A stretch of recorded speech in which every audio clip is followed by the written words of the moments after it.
지난주에 우리가 살핀 대로 바울은 부활을 자기의 정체로 삼아 살았습니다. 이것이 또한 우리에게 필요한 정체이죠. 내가 누구인가? 나는 어떤 사람인가? 이것을 분명히 인식하고 있어야 합니다. 그렇다면 이제 부활을 자기 정체로 삼은 사람의 삶은 어떠한가? 그는 어떻게 살아가야 하는가? 오늘 본문은 부활을 자기 정체로 삼은 사람, 바울이 처한 현실과 그 속에서 바울의 선택과 말에 대해서 우리로 알게 해줍니다. 우선 부활을 자기 정체로 삼은 사람에 대해서 작은 오해가 있을 수 있습니다. 그걸 먼저 생각해 보고자 하는데, 참된 신앙이 좋은 사람, 즉 부활을 자기의 정체로 삼은 사람은 어떤 오해를 하고 있느냐 하면 신앙인들이 어떤 어려움에도 굴하지 않는 사람으로 이해하기도 합니다. 이런 이해의 증거가 오늘 본문이죠. 즉 바울은 부활을, 주님의 부활 더불어 자신의 부활을 자기의 정체로 삼고 살아갈 때에 그 삶의 모양이 어떠하냐 하면 어떠한 역경, 어떠한 어려움 속에서도 아주 담대하고 꿋꿋하게 자기의 믿음대로 살아갔다 하는 것을 오늘 본문이 잘 말해주고 있단 말이죠. 바울은 이스라엘의 공회 앞에서 당당하게 자신이 믿는 바에 대해서, 곧 부활에 대해서 증언했습니다. 그 증언으로 삶이 더 나아졌느냐? 곧바로 자유를 얻게 되고 마음껏 선교를 하면서 살 수 있게 됐느냐? 그렇지 않습니다. 여전히 그는 매인 몸이었습니다. 그럼에도 불구하고 그는 오늘 우리가 함께 들었던 말씀처럼 여전히 그는 당당하게 부활을 증언하는 것이죠. 그래서 아주 간혹 어떤 어려움이 닥치더라도 흔들리지 않는 것, 절대로 흔들리지 않는 것이 참된 신앙이다 라고 생각하는 사람들이 간혹 있습니다. 그래서 조금만 흔들려도 내 신앙이 잘못된 것 아닌가, 내가 진짜 구원받은 사람인가, 이렇게 작은 어려움 속에서 흔들리는 자기를 보면서 이렇게 자기 신앙이 흔들리는 경우가 있는 것이죠. 여러분, 당연히 그런 면이 없지 않아 있습니다. 우리가 어려움 속에서도 꿋꿋하게 우리의 신앙을 지켜내는 그런 모습이 없지 않습니다. 그러나 언제나 그렇다라고 말하기는 어렵습니다. 오늘 본문은 사실은 바울의 내적인 상태를 서술하는 건 없습니다. 바울이 지금 이 어려움을 당했을 때의 내적인 갈등이 어떠했느냐, 바울은 얼만큼 시험에 들었느냐, 얼마나 힘들어했느냐, 거기에 대해서 기록해 놓지는 않아요. 왜냐? 누가가 이렇게 서술을 하면서 자기 눈으로 보이는 것만 서술한 것 같습니다. 바울이 어떻게 느끼고 어떤 어려움을 겪고 있었는지 알 수는 없죠. 물론 표면적으로 그는 여전히 담대하고 거침없이 부활의 정체를 가지고 살아가는 모습을 봅니다. 그러나 바울 안에 어떤 어려움도 없었다고 생각할 필요는 없습니다. 로마서 7장 24절에 우리가 잘 아는 대로 바울은 이렇게 고백합니다. 오호라, 나는 곤고한 사람이로다. 이 사망의 몸에서 누가 나를 건져내랴. 이 본문 자체, 이 로마서 7장 24절 자체는 학자들 간의 논쟁이 많습니다. 그러한 논쟁을 세세하게 따질 기회가 되면 따지겠지만, 저는 기본적으로 이 로마서 7장 24절에 대해서 참된 신자의 현실에 대한 고백으로 이해하고 있습니다. 거듭난 사람, 부활의 신앙을 가지고 자기 정체로 삼은 사람이 현실을 살아갈 때에 경험하는 고통, 시험, 그 앞에서 우리가 어떻게 사느냐 하면 역경과 시험거리들, 유혹, 우리가 승리하고 싶지만 우리의 신앙생활이라는 건, 이건 여러분들하고 저하고 같이 묻기는 좀 그렇고, 저 개인적으로 제가 부활신앙을 가지고 살아갑니다. 나는 거듭난 신자요, 그리스도인이요, 그렇게 살아갑니다. 근데 어려움이 닥치거나 곤란한 일을 맞이할 때나 시험에 들 때나 그럴 때 저는 자주 실패합니다. 누가 실패하고 싶은 사람이 누가 있겠어요? 여러 가지 시험을 만날 때에 승리하고 싶은 마음이 많이 있지만 저 자신의 현실은 승리보다는 실패가 더 익숙하고 시험에서 승리하기보다는 시험에 실패해서 낙담할 때가 많습니다. 그래서 저는 자주 우울하고 저 자신이 싫어지고 하나님 앞에서 부끄럽고 심지어 조심스러운 표현입니다만은 그냥 감정을 표현하는 표현으로서 죽고 싶을 때도 있습니다.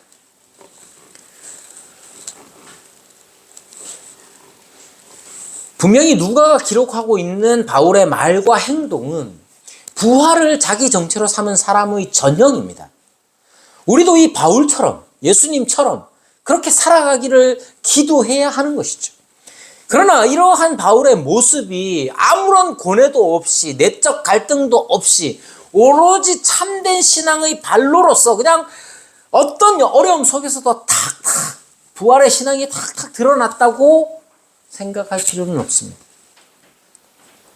우리처럼 바울도 역경과 시험 앞에서 두려워하고 때로는 실패하여 낙담하기도 했을 거예요. 바울도 우리처럼 그 두려움과 실패의 낙담에 쓸려갈 수도 있었을 텐데 그렇지 않고 어떻게 했느냐? 우리가 그런 것처럼 주님을 찾고 나 자신에 대하여 한숨을 내쉬면서 주님을 향해 기도했을 거예요. 물론 우리보다는 덜했겠죠. 저보다는 덜했겠죠. 저보다 덜 실패했을 것이고 덜 두려워했을 겁니다. 그러나 그도 사람이었고 그도 고통이 두려운 사람이었고 실패가 두려운 사람이었기에 그도 힘들었을 거예요.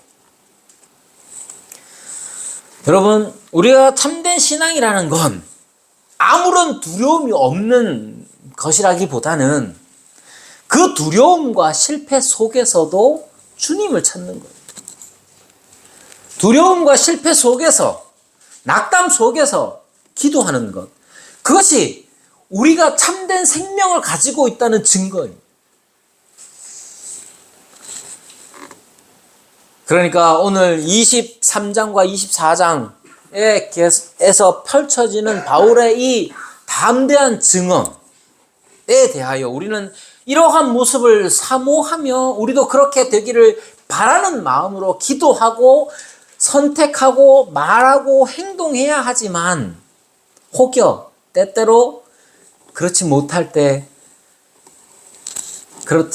때가 우리에게 닥칠 그때에도 우리는 주님께 소망을 두고 여전히 낙담 속에서 실패 속에서 주님을 향하여 기도해야 합니다. 이제 바울이 당한 어려움을 한번 살펴봅시다. 그리스도인들이 세상에서 당하는 어려움을 여기서도 볼 수 있습니다. 오늘 우리 정아가 자기 얘기 하지 말라 그랬는데 자기 얘기 우리 집에 우리 애들이 그러면 자기 얘기 나올까봐 요거 그대로 지가 한 말입니다. 왜 이 말을 하냐? 그러면 쫄린대요. 그래서 옆에 있던 오빠가 이렇게 말했어요. 그럼 졸지를 말아라. 근데 또 졸고 있네. 자, 오빠들이 지금 졸고 있는 동생을 보면서 저쪽 구석에서 히히거리고 있더라고요. 그래서 오빠들에 대한 경고와 더불어. 자, 여러분, 그리스도인들이 세상에서 당하는 어려움을 오늘 바울이 당하는 어려움 속에서도 볼 수 있습니다. 로마의 시민권자인 이 바울이 예루살렘에 있으면 살해를 당할 것 같은 거예요. 그러니까 로마의 천부장이 백부장을 시켜서 이 바울을 총독이 있는 가이사랴로 보냅니다. 23장 31절 이하를 보면 이 천부장이 보병과 기병을 동원해서 바울을 가이사랴로 보냅니다. 가이사랴는 약 예루살렘에서 100km 정도 떨어진 곳인데 거기는 총독 관저가 있고 거기가 이제 실질적으로 그 이스라엘 그 땅을 통치하는 장소였던 것이죠.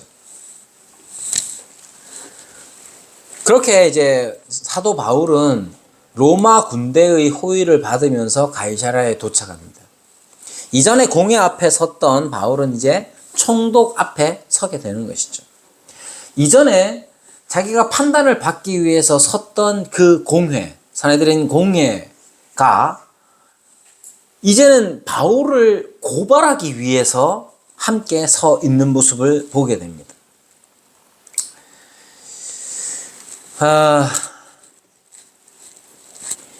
이게 우리가 지금 당하고 있는 어려움의 한 면입니다. 우리는 이 세상에서 어떤 어려움을 당하고 있느냐 하면 여러 가지 오해와 고발을 당하고 있습니다. 지금 사도 바울이 당하는 게 바로 그것이죠. 사도 바울은 유대교가 가지고 있는 이해의 범주 안에서 그는 이단이라고 지금 고발을 당하고 있습니다. 그러니까 유대인들은 바울이 가지고 있는 신앙을 자기 마음대로 오해하고 그 오해를 바탕으로 해서 고발하고 있는 거예요. 여기에 이 고발을 접수한 이 총독이라는 사람, 총독 벨릭스라는 사람은 어떤 사람이냐면 그렇게 좋은 사람은 아닙니다. 오늘 사도행전 24장에도 그렇지만 로마사에는 이 벨릭스가 직접적으로 등장은 안 하는데 간접적으로 등장을 합니다.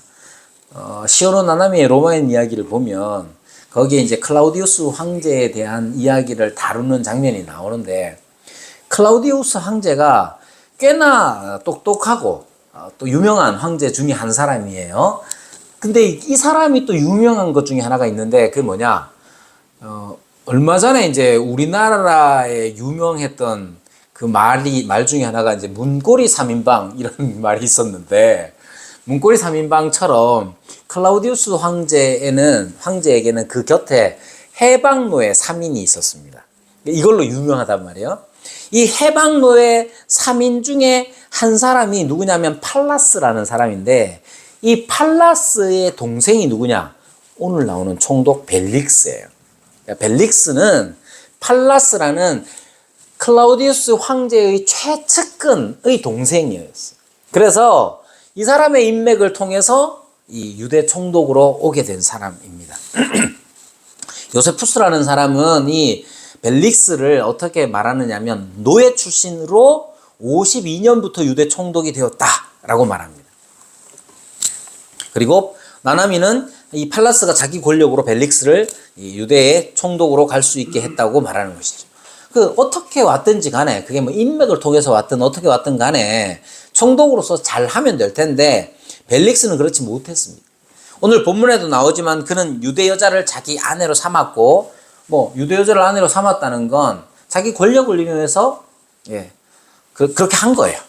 자, 그리고 바울에게서 돈을 받을까 바라고 있었습니다. 결국 이 벨릭스라는 사람은 고발을 당해서 그 결말이 좋지 않았습니다.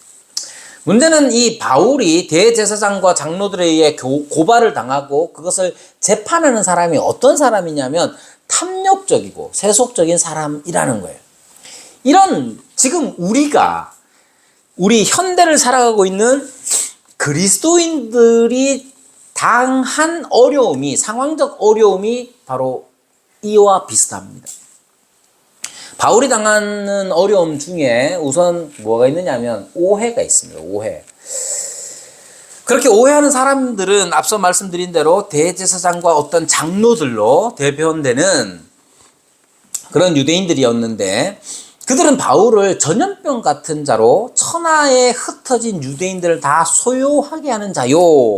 그 다음 나사렛 이단의 우두머리요. 성전을 더럽게 하는 자라고 지금 총독 앞에 고발을 하고 있습니다. 바울이 어떤 사람이냐 하면 이 대제사장과 장로들이 볼 때에는 전염병 같은 자라는 거예요. 그래서 유대인을 다 소요하게 하는 자요. 나사렛 이단의 우두머리요. 성전을 더럽게 하는 자다. 이렇게 얘기합니다. 여기에서 세 가지 혐의에 대해서 고발을 하고 있는데 이 세 가지 혐의 중에서 가장 위험한 건 뭐냐?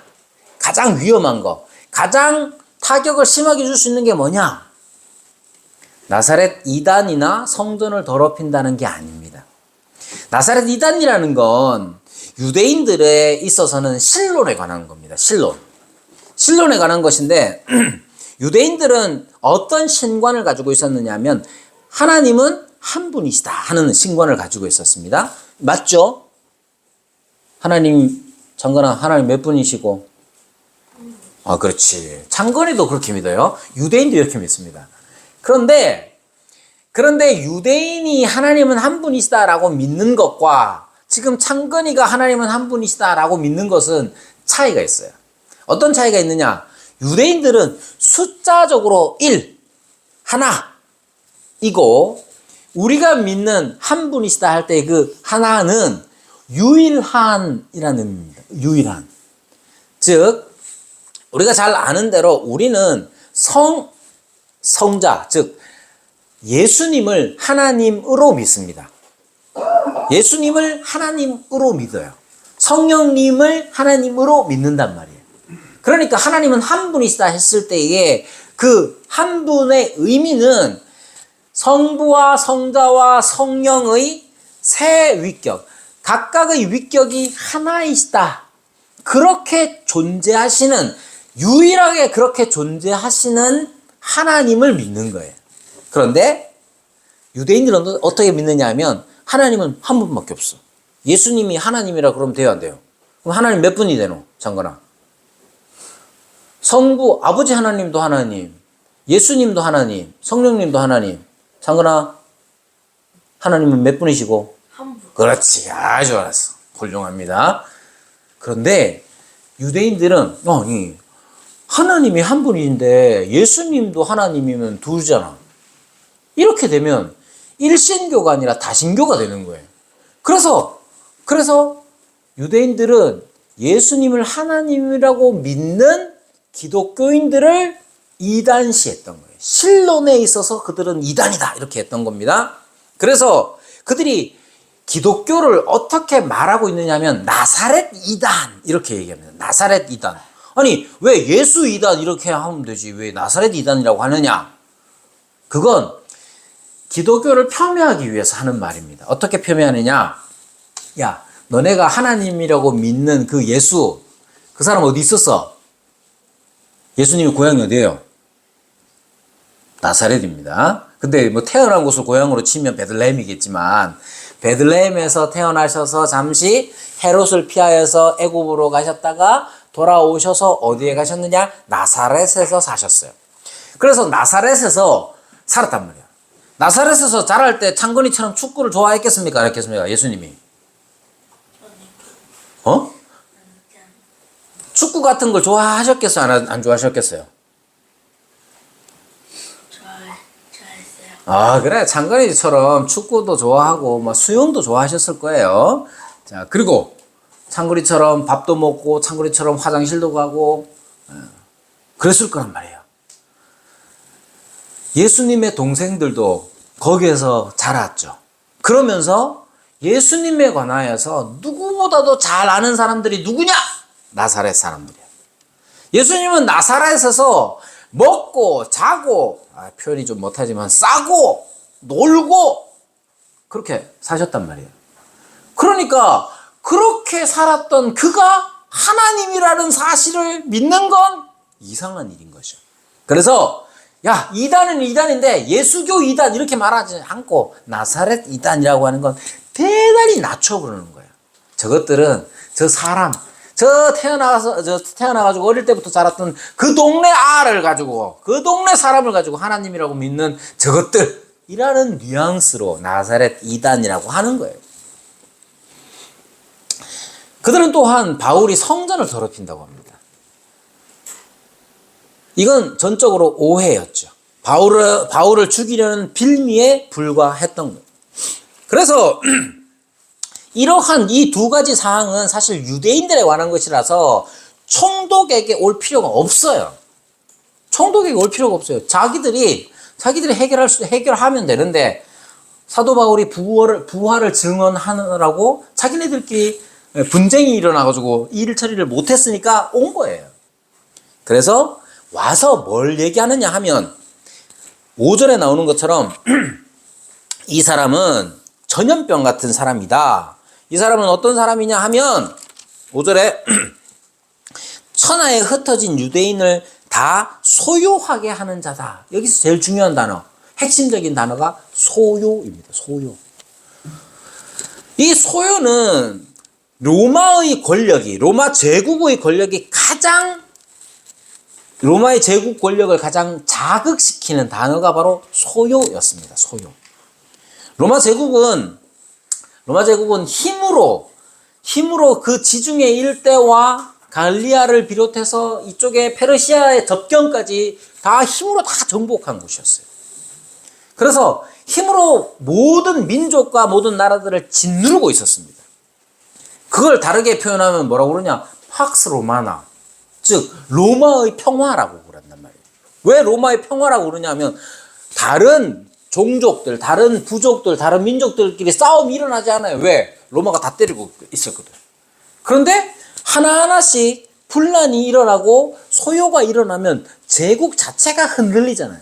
마치 지금 중국이 여러 종족이 있습니다. 여러 종족이 있음에도 불구하고 단 하나의 민주화, 단 하나의 소요를 용납하지 못하는 이유, 그것이 홍콩이든 아니면 저쪽에 유럽 쪽에 같이 붙어있는, 동유럽 쪽에 저쪽에 붙어있는 무슨 스탄이라고 불리는 그쪽의 접경 지역이든 간에 단 하나의 소요를 용납하지 못하는 까닭도 같은 거예요. 아무튼 지금 로마의 총독에게 있어서 가장 중요한 역할은 뭐냐면 이 말 많고 탈 많은 이 유대 지역의 사람들이 소요를 안 일으키는 거, 이게 로마 총독에게 있어서 가장 중요한 직무였던 겁니다. 그걸 지금 이 유대인들이 살살 자극시키고 있는 거예요. 지금 사도 바울이 당하는 어려움과 어려움이란 이런 오해와 고발이었던 거예요. 여러분, 우리도 이 세상 살아가면서 당하는 어려움이 뭐냐? 여러분, 세상 살아가면서 당하는 제일 큰 어려움이 뭡니까?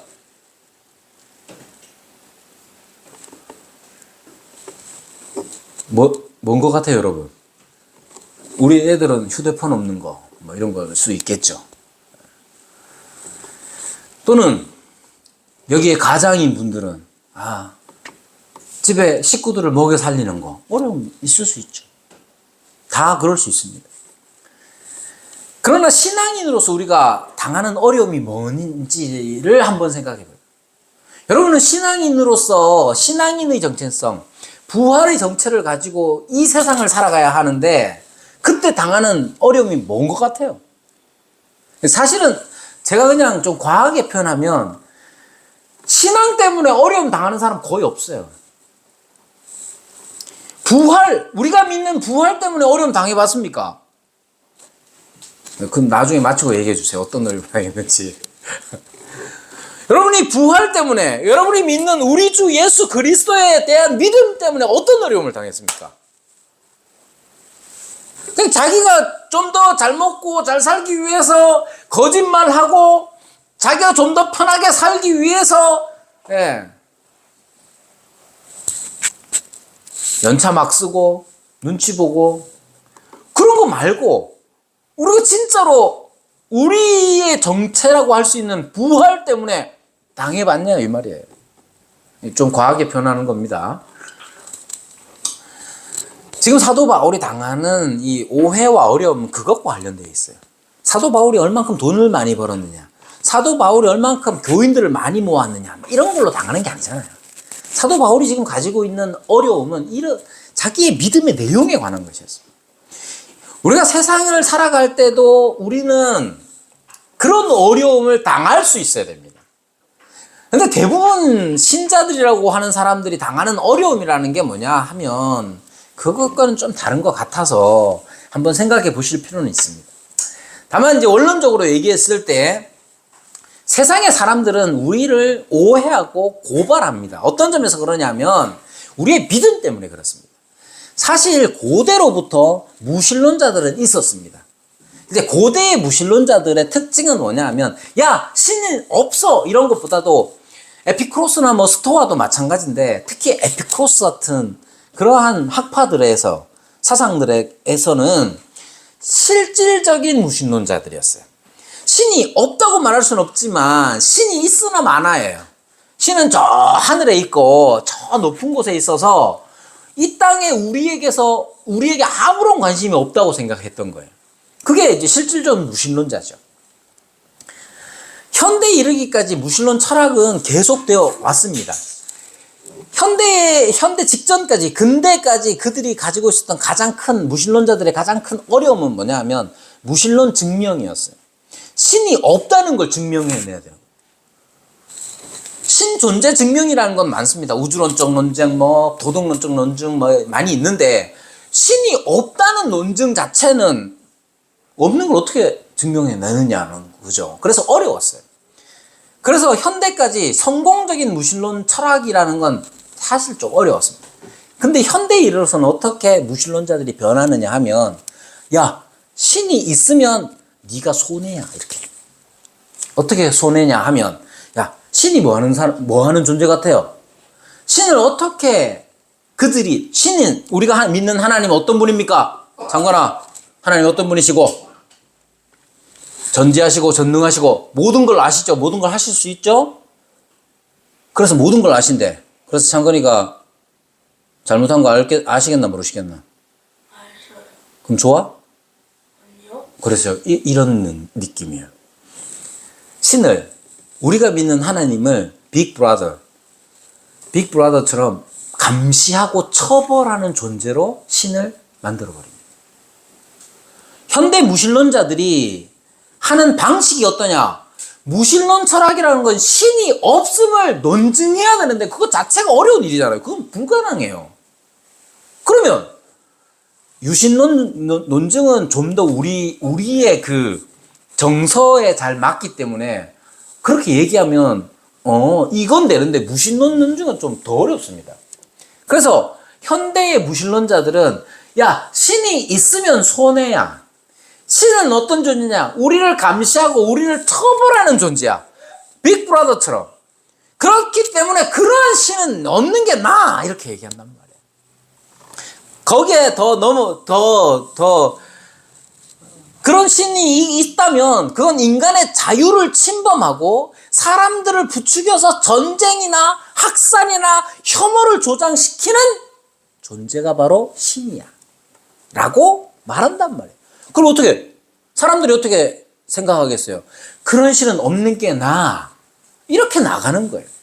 지금 우리가 살아가고 있는 세상에서의 우리가 가지고 있는 믿음에 대한 오해, 그리고 그 오해를 바탕으로 한 고발 자체가 이런 겁니다. 여러분, 우리가 믿는 하나님은 어떤 분입니까? 사랑의 하나님이시잖아요. 은혜를 베푸시고 구원해 주시는 하나님이시잖아요. 나 같은 놈도, 나 같은 인간도 자기 아들을 삼아 주시잖아요. 그렇잖아요? 이것이 얼마나 은혜요, 감사하고 우리를 사람답게 만들어 줍니까? 우리를 진짜 사람답게 만들어 주시는 분이 누구냐? 하나님이신 거예요. 우리는 그런 믿음을 가지고 있어요. 근데 세상은 우리의 믿음에 대해서 어떻게 오해하느냐? 야, 너 그런 신을 믿어봐야 사람을 사람으로 못되게 만들어 전쟁이나 일삼고 혐오나 부추기는 게 신이야 라고 말한단 말이야. 그렇게 오해하고 고발하는 현재를 살아가고 있습니다, 우리가. 대표적으로 동성애.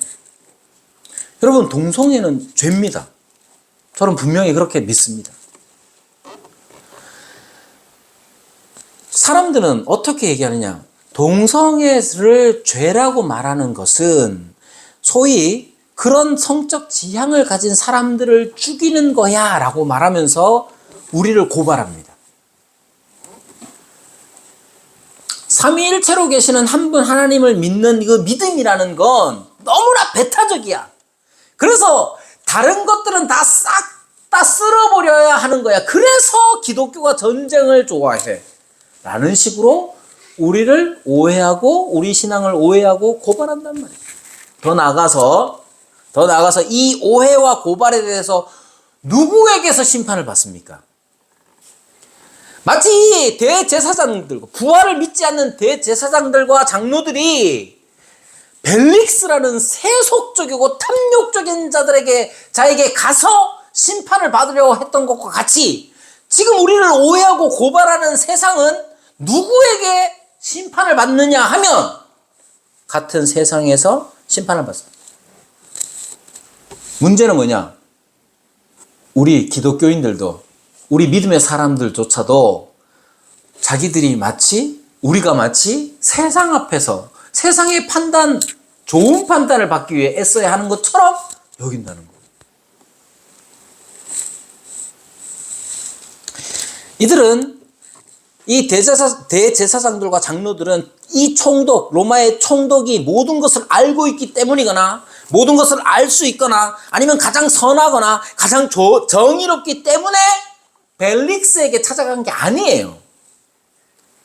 그들이 생각하기에는 이 벨릭스라는 로마 총독이 바울의 생사 여탈권을 가지고 있다고 생각하기 때문에요. 그래서 벨릭스를 찾아간 것 뿐이에요. 여러분, 그리고 우리가 우리의 신앙을 판단하는 존재가 누구인지를 잘 알아야 합니다. 우리의 믿음을 누구한테 판단을 받습니까? 잠깐만, 우리는 세상에서 인정받는 기독교인이 되는 게 가장 좋은 것처럼 생각합니다. 우리가 믿는 믿음이 사람들에게 그리고 세상에 유해한지 아닌지 누가 판단합니까? 우리의 행동이 세상에서 소유를 일으켜 세상을 무너지게 하는지 아닌지 누가 판단합니까? 우리의 믿음이 좋은 것이라는 그 판단 어디에서 확인받습니까? 우리 부활의 신앙이 부끄럽지 않은 이유가 뭡니까? 세상은 우리의 신앙을 잘 이해하지 못하고 오해하고 자주 우리를 고발합니다. 그런데 그 고발을 받아 판단하는, 심판하는 자리에 앉은 존재가 오늘 본문의 벨릭스 같은 세속의 사람들, 하나님을 모르는 사람들, 그리스도를 믿지 않는 사람들, 그들이다 하는 점을 우리가 자주 강조합니다. 세상이 어떻게 얘기하든 우리는 표현하자면 우리 마음대로 해도 돼, 이런 의미가 아니에요. 어쩌면 우리는 세상의 평판을 우리의 재판관으로 삼고 있는지도 모릅니다. 그럼 이제 우리가 어떻게 살아야 하는지 살펴보자면, 바울은 이러한 오해와 고발 속에서 무엇을 선택하고 어떻게 행했느냐 살펴봐야 합니다. 여러분, 바울은 믿음을 타협하지 않았습니다. 믿음을 타협하는 일은 언제 하느냐 하면 위협을 느낄 때 합니다. 생명의 위협을. 생명을 보존할 수 있는 기회로 여길 때 믿음을 타협하는 것이죠. 그러나 바울은 그래야 하지 않습니다. 자기의 믿음을 그대로 밝힙니다. 그리고 그것을 사실 그대로 이야기합니다. 자신을 고발하는 사람들 앞에서 그는 담담히, 때로 이것은 담대해 보이기도 하지만 어쨌든 그는 그렇게 담담히 자기의 일을 말합니다. 그리고 이 일에는 사도 바울이 로마의 시민권자이자 아주 박식한 사람으로서 잘 알고 있는 게 뭐냐면 로마 법에 관한 거예요. 로마 법은 증거 실증주의입니다. 증거가 없으면 안 된다 하는 게 로마 법의 특징이었어요. 그래서 자신을 고발하는 사람들 앞에서 아주 담담하고 담대할 수 있었던 거예요. 아니, 내가 성전을 더럽혔다고 한다면 증거를 내놔봐, 증인을 데리고 와봐, 이렇게 얘기하는 거예요. 여러분, 우리 믿음에 대한 오해와 고발을 불식시키는 방법이 뭐겠습니까? 증거예요. 지금 사도 바울도 자신을 증거로 삼습니다. 난 여기 온 지 열이틀째다. 근데 나 그렇게 한 적이 없다. 내가 저들이 고발하는 내용처럼 했다면 증인을 데리고 오고 증거를 내라. 나의 증거는 이것이다 라고 하는 것이죠. 우리의 믿음에 대한 오해와 고발을 불식시키는 방법도 증거입니다. 우리가 지금 드러내는 게 무엇인가가 중요한 것이죠.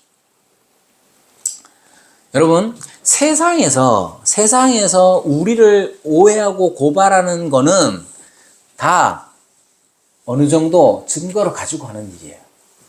어떤 증거가 있느냐 보십시오. 제가 어렸을 때 자주 들었던 말 중에 하나가 이런 말이에요. 교회 다니려면 돈이 있어야 된다. 장로가 되려면 돈 없으면 안 된다. 목사님은 어떤 사람을 제일 좋아할까요? 교인들 중에? 목사님은 여러분 저는 누굴 제일 좋아하겠습니까?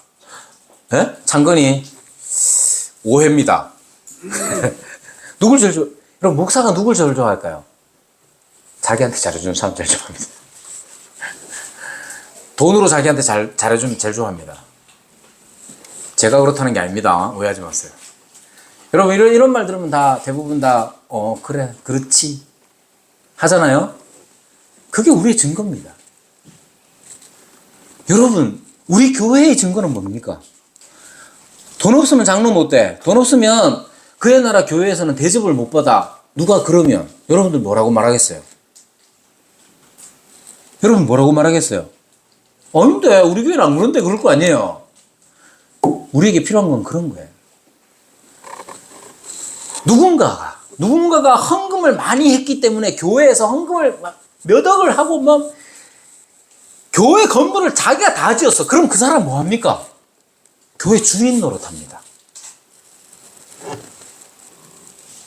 이거 대단히 조심스러운 말씀이지만 간혹 목사님들 중에도 자기가 주인 노릇하는 사람이 있습니다. 이건 내가 개척한 교회야. 내가 헌금을 얼마를 했어. 나 때문에 예수 믿은 사람이 몇 명이야. 여러분, 이 모든 것들이 다 우리의 증거가 되어서 세상 사람들 앞에서도 증거가 되는 거예요. 세상 사람들이 오해하는 건 다 오해입니다 라고 말하기에 앞서서 우리가 어떤 증거를 그들에게 내놓았는지가 중요합니다.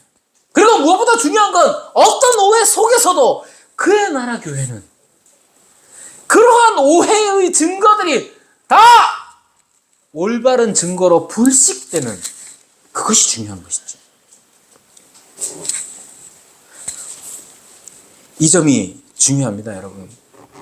우리가 어떻게 살아야 합니까? 우리는 믿음을 타협하지 않아야 합니다. 어떤 위협 속에서도 우리의 믿음이, 우리의 부활이 타협되어서는 안 됩니다. 그리고 그것은 사실 그대로 담담하게 그냥 증언하면 되는 거예요. 더 나아가 좀 더 적극적으로 여기가 우리가 참된 교회임을 부활하신 그리스도께서 지금 여기 우리 가운데 주님으로서 우리와 함께 계시다는 사실을 우리가 맛보고 증거로 삼을 수 있어야 하는 거예요. 그게 중요합니다. 따라서 우리는 사도 바울처럼 계속해서 자기의 믿음을, 자기의 부활의 정체를 가지고 살아가야 하는 거예요.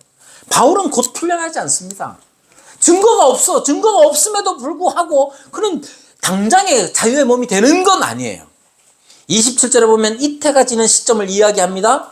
이태 동안 변화된 건 없어요. 잠시 약간의 자유가 주어질 뿐이지만 이태가 지난 후에 베스도가 새 신임 총독으로 오려고 하자 벨릭스가 한 일은 뭐냐 하면 그를 구류 상태로 만들어버립니다. 여러분, 오해와 고발이 언제 끝날지 몰라요. 사도 바울의 삶에서도 그렇고 우리도 그렇습니다. 지금 이태가 지난 거는 다 지난 다음에 누가 기록할 때 이태가 지났다 이렇게 얘기하는 거지. 그때 당시에 이태 언제 끝날지 몰라요. 아니 2년이 지난 다음에 구류 상태가 더 되어버리는 것이죠. 언제 끝날지 모릅니다. 세상이 우리를 향해서 세상은 우리를 오해하고 고발합니다. 계속해서. 그리고 세상은 세상의 심판을 계속해서 구합니다. 그러나 바울이 여전한 오해와 고발 속에서 계속해서 여전히 부활의 정체를 가지고 살아가고 있는 것처럼 그 앞에 누가 있든지 그는 자기의 정체를 따라서 말하고 살아가는 것이죠.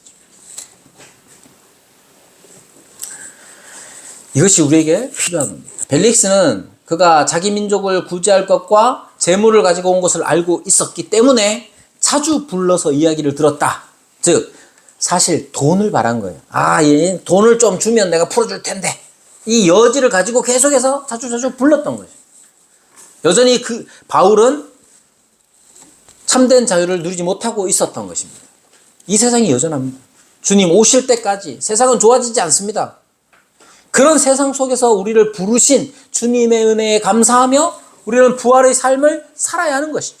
그 부활의 삶이란 어떤 것이냐면 누구 앞에 서든지 내가 좋아하는 사람이든지 내가 만만한 사람이든지 아니면 벨릭스처럼 나의 생사 여탈권을 쥐고 있는 사람처럼 쥐고 있는 것처럼 보이는 그 사람 앞에 서든지 간에 바울은 자기의 정체를 따라서 말합니다. 어떻게 말합니까? 25절 바울이 의와 절제와 장차 오는 심판을 말합니다.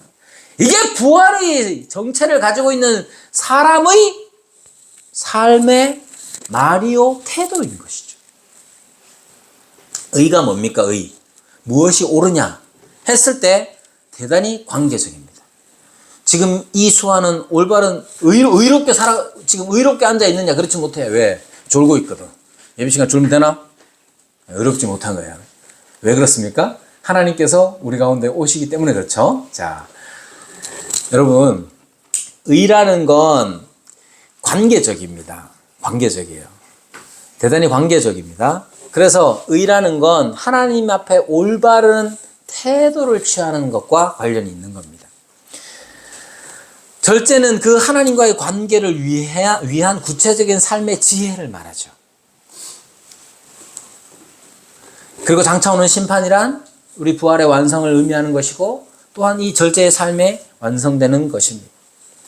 이건 한마디로 얘기하면 사도 바울은 누구 앞에서든지 간에 부활의 정체를 가지고 말하고 살았다는 것을 보게 되는 겁니다. 지금 우리에게도 그럽니다. 세상이 어떤 오해를 하든지 간에 우리를 어떻게 고발하든지 간에 그들의 오해와 고발이 중요한 게 아니라 우리가 참된 정체, 우리의 부활의 정체를 가지고 그들 앞에서 말하고 살아가는 게 중요한 거예요. 그럼 그 사람들이 변할까요? 안 변할까요? 그건 우리의 몫이 아니에요. 우리는 주님께서 우리에게 주시는 사명은 뭐냐? 때를 얻든지 못 얻든지 복음을 전파하라는 것이지. 그 열매는 누가 거두시느냐? 그 역사는 누가 이루시느냐? 하나님이 하시는 거예요. 하나님이 하실 때 우리의 말과 우리의 행동을 우리를 사용하셔서 그분의 구원하시는 역사를 이루어 가시는 것이죠. 그러니까 우리는 여전한 오해와 고발 속에서 우리도 참된 신자가 그러했던 것처럼 여전한 부활의 정체를 가지고 그 믿음을 타협하지 않고 우리의 믿음을 그대로 담담히 말하는 삶의 태도로 이 세상을 살아가야 합니다. 언제까지? 주님 오실 때까지. 내일 오시더라도 우리는 내일까지 그렇게 살아야 되고 100년 뒤에 그렇게 주님이 오시더라도 100년 동안 그렇게 살아야 되는 겁니다. 주님은 오시는 그날까지 세상은 변하지 않고 그 속에서 우리는 계속해서 부활의 삶을 살아가는 그러한 우리 모두가 되기를 바랍니다.